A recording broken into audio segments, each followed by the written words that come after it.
I did do, as I mentioned to you, with my old account on Twitter. I did a Twitter Blue verified account, paid the $8 for it. Which, by the And way, what it got, how'd that get you? Yeah. it got me hacked, is what Yeah. it did.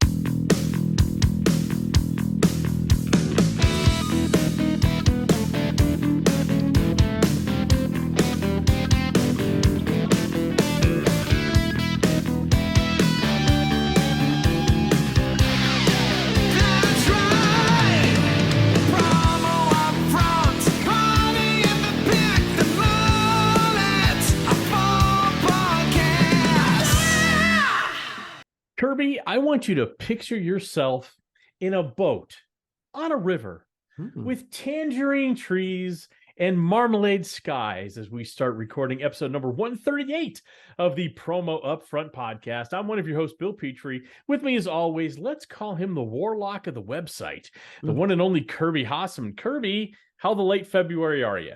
I'm doing pretty well. Just actually really busy.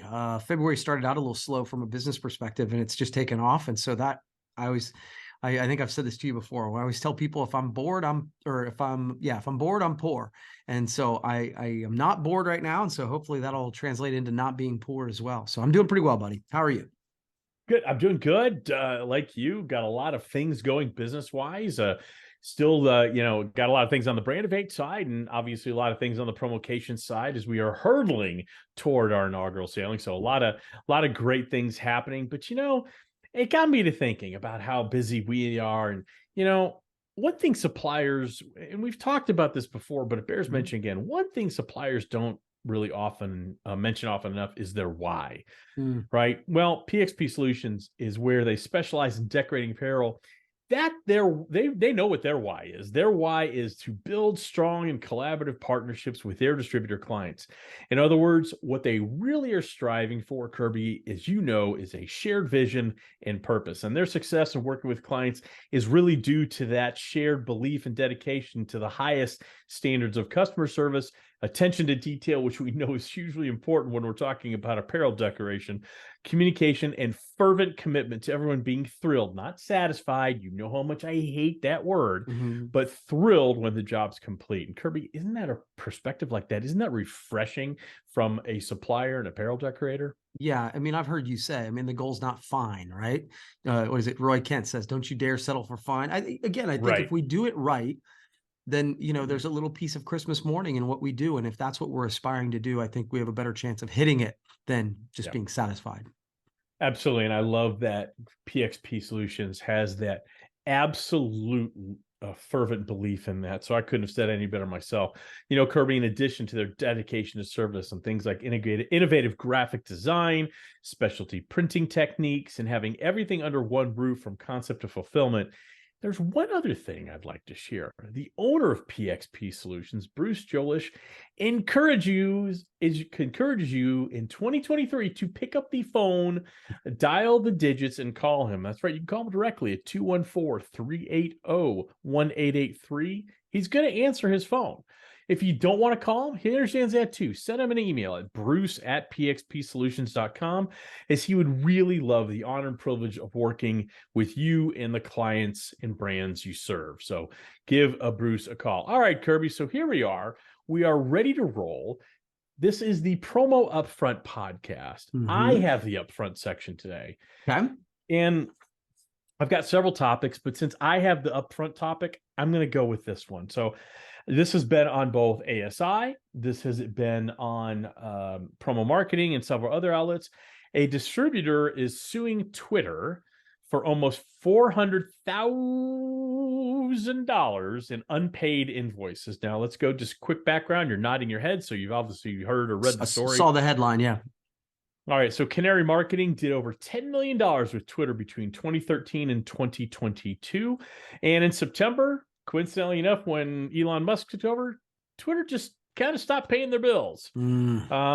They've broken, they're claiming, Canary Marketing is claiming that Twitter has broken the terms of their master services agreement to pay within 60 days of receipt of the invoice. And of course, one of the unpaid items is a $7,000 swag bag for Captain Tesla himself. So this brings up okay, that's bad. Everybody should pay their bills. And this isn't to slam Twitter, although they're really on my shit list right now because my personal account got hijacked and they've been of zero help getting it back.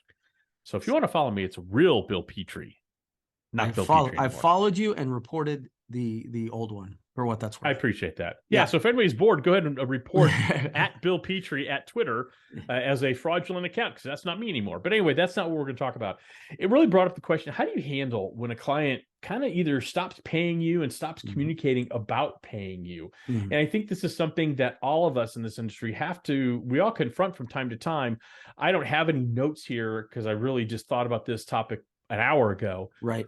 What do you do at Hossaman Marketing when that happens? And it does happen occasionally. Sure. Just a quick story. This past year, and when I say me, I didn't do a good job of monitoring some of the later accounts. And toward the end of last year, as I started looking at our financials, I was like, man, we've got quite a bit out in the 90-day region. And so what I did on that one, because it was a little bit more, it's not one account, but I brought the whole team together and said, okay, we're going to reach out to them as a group, and here's the messaging, and we're each going to do this. And so, because I think that there's a level of, okay, I'm your account rep or your sales rep, so you have a great relationship with me and you don't want to let me down. Right. Then there's a different level when the president or the CEO communicates. Then there's so we sort of took a sort of tiered attack, and honestly, the response was really good. Now, if somebody digs in their heels and says, "Screw you, we're not paying $400,000 worth of bills," that's a little bit different. But I think that in answer to your question, how do we handle it? It is very much we start with the salesperson, because that's the person who sold it. That's the person who was paid to sell it. That's the person who has a relationship. And then we escalate it pretty quickly to me. But we make it very personal. Got it. We are a fairly small business. And so the idea that if somebody owes us $30,000 or $400,000 and that, it has a huge impact on whether or not we can pay employees and that sort of thing. And so that's the tact we tend to take. Yeah, and I don't take a dissimilar one. Obviously, I have a couple of part-time employees, but for the most part, it's me. And so when that happens, I make sure that they've received the invoice. Do you have any questions about it? Right. I always take that positive approach. As much as I might be consternating. I'm a small business, and I want to make sure I pay my kids' tuition, and I want to make sure all that gets paid. I always take the positive approach, because you never know what's going on in another business life, just like you never know what's going on in somebody else's individual life. So what I tend to do is just let them know, hey, this hasn't been paid. If you have any questions, let me know. And generally that does the trick. What I have done is taking a proactive stance. However, when I do send invoices, I include, I use QuickBooks. A lot of companies do. Right. And what I include in there is, thank you so much for supporting, for your partnership, right? So everybody puts that, but then I put a secondary line. As a small business, we truly appreciate your prompt payment. Just to remind them that we are a small business, and those payments are important to us, because that's how we do budgeting, both for the business and then for our families. So I try to nip it on the front end, so I don't have to do any collections. I've been very, very fortunate, because I've had some great client partners, and I've never really been stretched. So I can honestly say that. So that's a good thing. And but it's a challenging thing, because it's one of those, especially I've never had a client not communicate as to why. Yeah, because I actually have had people ghost me. From my perspective, I think most of the people that I'm dealing with, if I communicate with them, hey, here's what's going on, here's what I'm going to pay you, here's this. It's like, you pay me $10 a week, that's something, and we'll be fine. But I think it's a little bit different for the Canary, just because that's such a beast there that they can, say F you. And that's a huge, because again, it's not like we're just doing services that we have labor involved with, which is real cost. But man, once the cost of goods is gone and it's got Twitter's logo on it and everything else, it's like, man, and I've found that small claims court is not worth it most of the time. But I will tell you, I absolutely I totally respect what they're doing. I would totally go to the mat over this. And Twitter not ruling the headlines these days. Yeah, I got to tell you, I know a lot of people look up to Elon Musk as this business savant and all that. I got to tell you, especially since my own personal experience with Twitter, when my account got hacked, it's been nothing but negative. The algorithms are all Mm. messed up. It is not that it gave me any real joy anyway to begin with, Hmm. but it didn't irritate me. Now I find it as a source of friction more than anything else. I'm considering actually just getting off the platform altogether. Yeah, I think there's a lot of people looking at it like that, to be honest with you. And I think the idea that, this is I have this as a topic. It's not worthy of a topic, but the idea that Elon is essentially telling his engineers to boost his own posts so it shows up in more Hmm. people's feeds is a bit Tells me all I absurd. need to know. Yeah, it is so absurd that, Yeah, and yeah, it's changed. Like you and I've talked about this, that this is the place to go for for news. Yeah. headlines and stuff like that. I'm kind of struggling with it right now. I'm not sure that's true Yeah. anymore. So I don't know. No, not for me. But again, the fact that they didn't pay their bills, how many other people not in our industry, how many other organizations are not being Yeah, paid? great point. Great So point. this to me is just this is what we know about. Yeah. This I guarantee you this isn't the only one. Okay. So we're pretty amped up about that topic. I know I'm fired up, but you know what, Kirby? I'm sorry. I got to do it. I'm amping it up even more. Okay. That's right, kids. Hey, distributors, is your marketing working? Well, if you can't answer that question with an immediate, well, yeah, Bill, it really is. My guy, then you got yourself a problem. But that's okay. Kirby and I have a solution. You got to amp it up because you're going to go to promopulse.io/amp. They're going to help you create stunningly consistent, beautiful outbound marketing that's so easy to use. You can customize it, set it, and forget it in 5 minutes. That's right. So head over to promopulse.io/amp. You're not going to be sorry you did. Kirby, do you have a topic for us? Yeah, I was bouncing back and forth between a couple, but I'm going to go with, because we were just talking social media. Let's keep it in social media here. So Yep. read a story that said maybe Zuckerberg is fed up with Elon hogging all the social media headlines. Mm-hmm. So he recently announced a big update that essentially is coming, uh, called Meta Verified. So Okay. Yep. across, I believe it's Facebook and Instagram, I believe. I'm kind of reading through Mm-hmm. this right now, that you will Yep. be able to create a verified account for a cost. Yep. So Meta's is more expensive, costing $11.99 on the web and $14.99 on mobile. Twitter's is $8 and $11, sort of respectively. And Mm-hmm. so you'll need to have a government issued ID, something that Mm-hmm. Twitter does not require. And Right. so I think the idea, and by the way, they also said that they're going to give you higher visibility and reach on the platform in addition to other perks. Yeah. So obviously there's a revenue play in there.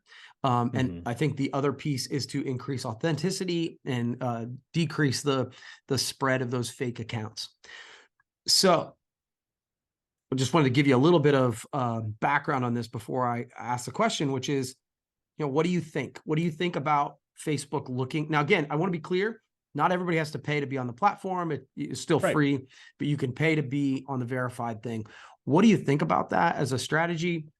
And will you consider doing it? It's the beginning of the end of social media as we knew it.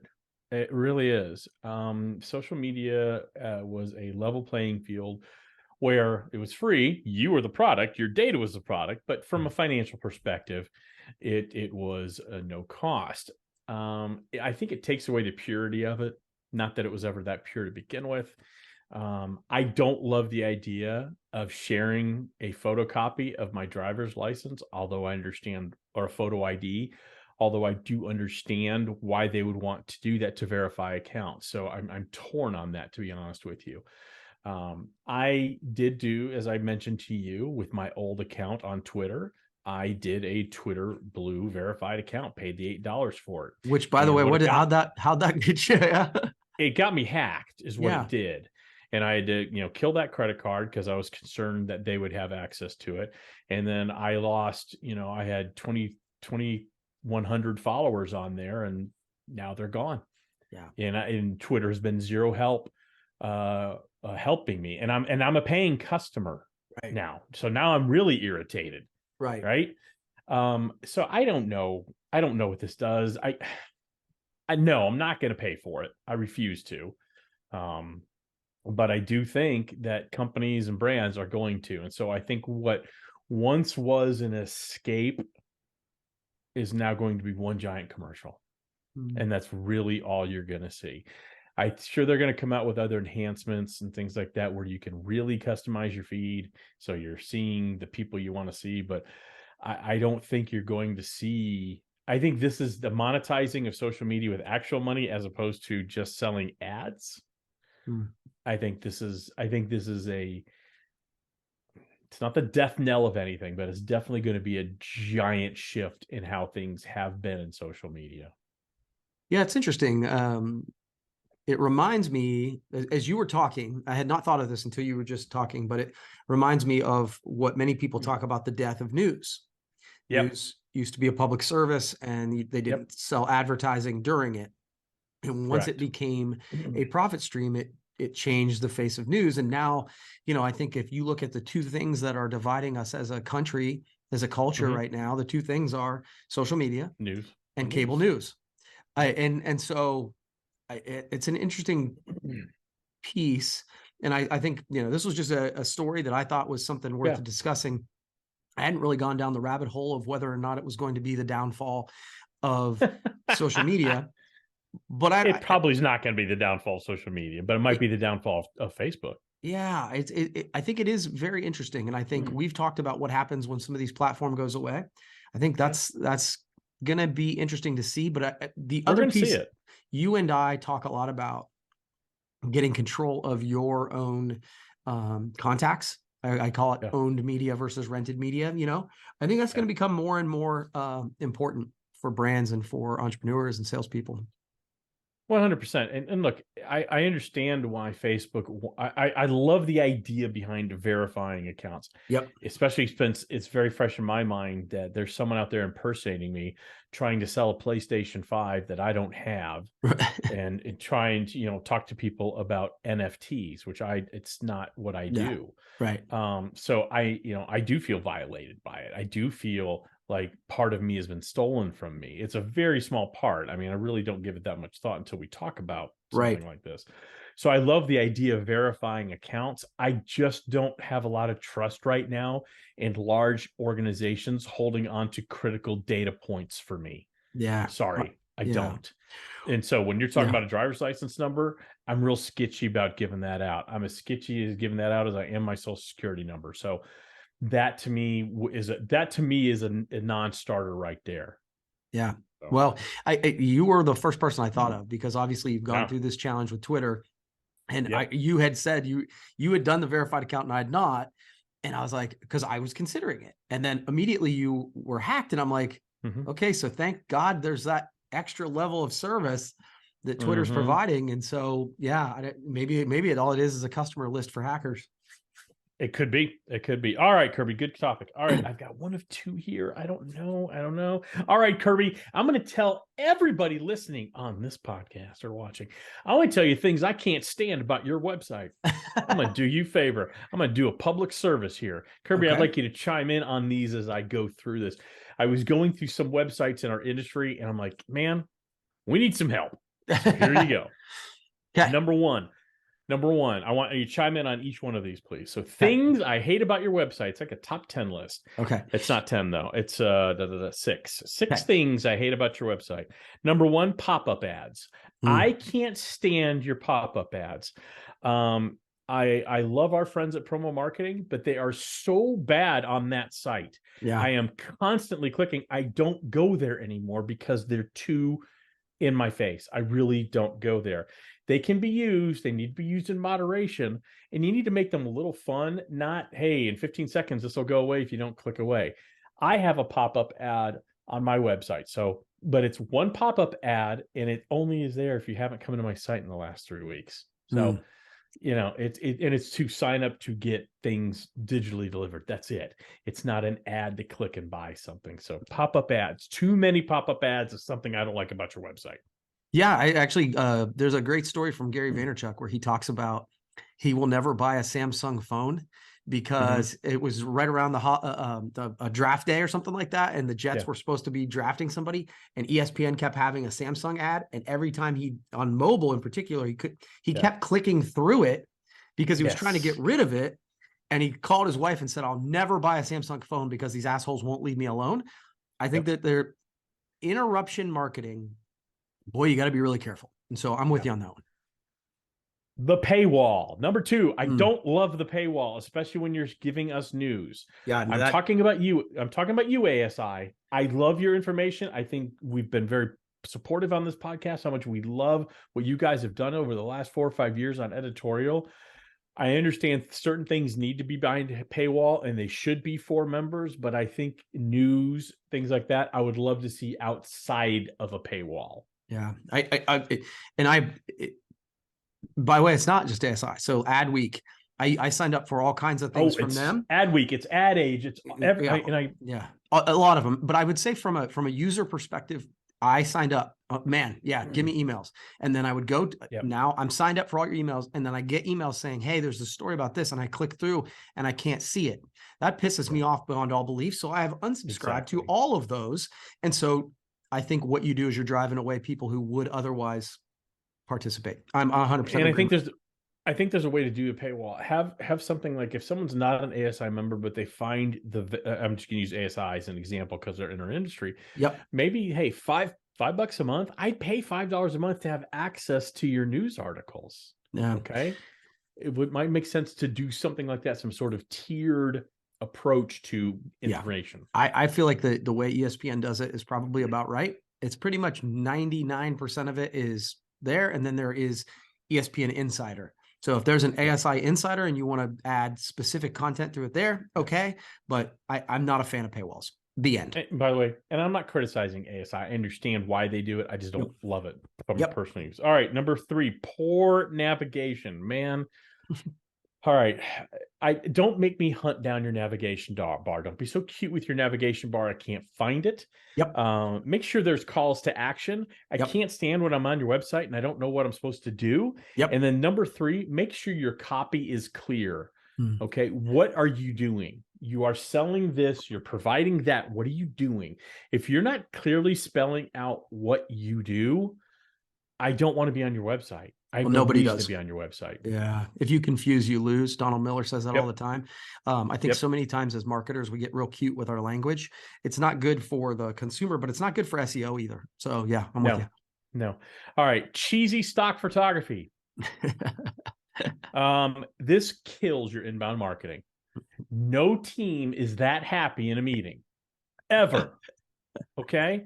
So I've got 3 websites that have really great stock photography that are much more realistic. They're not cheesy. We all understand the need for stock photography, but not cheesy. Number 1 website is deathtothestockphoto.com. They have some great stuff. Okay. Negativespace.co and startupstockphotos.com. All 3 of those have great stock photos that are much more realistic. Okay. So cool. Get rid of the cheesy stock photos. You agree with that? I don't think you would disagree. I agree. This is really for you distributors. It doesn't explain your why. I get so tired of going to distributor websites and all I see is product, and then hear those same distributors complain about, man, everybody just thinks of me as a lowest. They're just going to go to the lowest cost provider. You're setting that up. Because all you're basically showing is a virtual Sears catalog of logoed merchandise on your website. So there's a component. You're selling products at the end of the day, but so are 24,000 other people. Tell people your why. Why would someone want to work with you over somebody else? Explain that in your website. Why you're different. I think you would agree with that. Agreed. And I think so many of us are, as distributors, are really excited about being able to, people will say, oh, well, I want people to be able to order online. That's great. But are you competing with those people? Because you're probably not. And and so if you're not, then why? I remember a super quick analogy. My wife and I's first business was a candy store. We did a candy bouquet franchise. We didn't sell Hershey's Kisses, which is weird as a candy store, right? But we couldn't compete with Walmart. There's no No, sense in us having, because it would be almost insulting what we would have had to charge. We did all right. the things that we did completely different than Walmart did because there was just no sense in doing it. So, And people pay for that. When you explain that, yeah. people will pay for it. Pardon me. Last one, Kirby. Now, this is where people will laugh at me. So get your giggles ready. You don't have a blog on your website. I know that with things like Chat GPT and people just want video and not blog. I disagree that that's the only ways, the only routes to go. Um, Today's consumers are really more empowered than ever to perform in-depth analysis of your company, and a blog provides a great vehicle for over the course of time explaining your why, allowing people to get to know you and your brand. Again, people buy from people and brands they know, like, and trust, and a blog provides that vehicle. And they build up trust and expertise over time in a way that nothing else can. And I really truly believe that. So I could, maybe this might be one you disagree on, Kirby, but I think not having a blog on your website that people can dig deep in is wrong, because 70% of purchasing decisions are made before anybody speaks to Yeah. you. Yeah, no, I don't disagree. And so the interesting thing is, at first I wasn't sure where you're going with it. I thought you were saying that you should not have a blog at first. I'm like, No, yeah, yeah, okay. So, I'm 100% with you. Again, the way I view it is we all are media.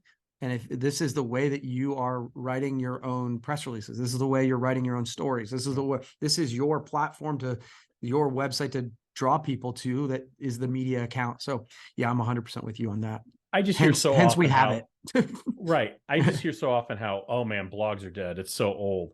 Yeah, bad blogs are dead. They should Yeah. be. Yeah. But the ones that add value aren't. I will tell you, I think people hopefully like to read what I write, but my blog is absolutely one of the highest traffic areas on my website, Yeah. and it allows people to get to know me.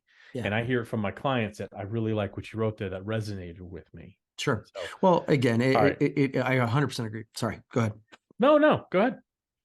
No, it's just, I think that the people I talk to that don't have the blog are really just concerned. Yeah, I get it and I understand it. I just don't know that I have the time to dedicate to it.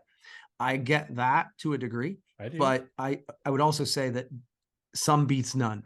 John Acuff talks Yep. about that all the time. Like, having a blog, Yep. telling that story, even if it's once a month, once a quarter, some beats Yep. none. And so, yeah, I'm a big fan. All right, so those are 6 things I really don't like about your website. So if we've missed any, let us know in the comments. If you disagree with me, let Kirby know in the comments. Okay. All right, Kirby, you got 100%. one more topic for us, Yeah, yeah, or we'll are make we this one out? super quick, super Super quick. quick. And it really is a topic because I thought of you. So, Oh, Netflix turned millions of Americans into Formula One racing yeah. fans, right? In their drive to survive. Yeah. Drive to Survive. Yeah. So, and you've told me that you really like that. So they're coming out. Netflix is coming out with a new behind the scenes documentary on the PGA Tour called Yep, Full it's already out. Swing. It's And already out, so, baby. yeah. So I guess my question, it sounds like you're sort of answering it already, is are you as excited about this new documentary series as you were on the Formula One? No, but having said that, I will watch it. What they did on Drive to Survive was really humanize a sport that feels so distant from anything I grew up with, and so ridiculously just bathed in money that I can't even fathom. And they really made it about people, and it was a very NFL film style of storytelling, which, growing up in the era that I did, resonates very highly with me. In Mm, fact, I believe it was the team from NFL Films that did that. And again, same thing with Full Swing. So I'm looking forward to watching it. I was a big golf fan for a long time. mm, After I blew out my Achilles, kind of stopped playing golf, stopped watching it for the most part. But no, I think those type of things where, it's good and bad, mm, right? The good is access, and you get to really understand some of the stories of these people you only see on TV. The bad is there dramatization to it? Is there that reality TV component to it? And as much as I love Drive to Survive, there have been some drivers who have complained that, look, you're manufacturing a rift between me and another driver that just doesn't exist. And through mm, creative editing, you've made a mountain out of a molehill. So it's just like everything else in our current foggy state of media. There's very little that's Authentic. Yeah. absolute one side or the other. So you kind of have to wade through it. But from an entertainment standpoint, I bet Full Swing is as wildly entertaining as Drive to Survive, which also drops today, February 24th, season 5 of 20 of Drive to Survive. And next week they kick off the Formula One 2023 campaign in beautiful Bahrain, and I am ready for race number 1. But you know what else I'm ready for, Kirby? I'm ready What's for you that, to tell Bill? me what you think of Full Swing. I have not seen it yet, but I honestly, I will check it out. I thought the previews looked really, really well done. Yeah. I am more of a golf fan historically than F1, and so I probably will check that out. I feel like I know the characters, and yeah, so Yeah. I'll check it out. I haven't I yet. tell I tell you what, if you watch that and you enjoy it, and again, there's so much entertainment out there to consume, and it's Right. so impossible to keep up with it. I'd love you to give Drive to Survive a tumble. Okay. Okay. It turned Sandy, it turned my wife into a Formula One fan. I mean, she Okay. plays Formula One fantasy now with me and a bunch of other people. So, Wow, that is you something. know, that is something. You know what else is something, Kirby? What's up, Bill?